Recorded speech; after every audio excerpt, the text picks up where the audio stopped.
So, may sasabihin na ako sa inyo. Dito guys, nalagyan ng stick glue ang aking bag. Nakita ko na lang kasi siya. Kasi nagagawa kami ng flower base sa school namin. Tapos, yun. Tas, ngayon, nakita ko sa aking bag. Tada! Nakita ko dalawa eh. Ito isa. Kaulit lang ito. Isa. Dalawa. Nakalagay sa bag ko. May ganito siya. Stick glue. Kasi si EJ na lagay niya ako dito. Sobrang sakit kanina. Si EJ talaga. EJ talaga naman eh. As kita ni Ma'am.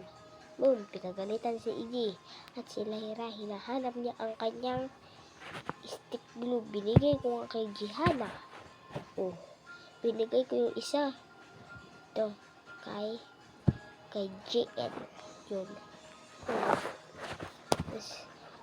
Kinanap ni Lyra ang kanyang stick glue kanina. Gabi na. Subscribe niyo ako.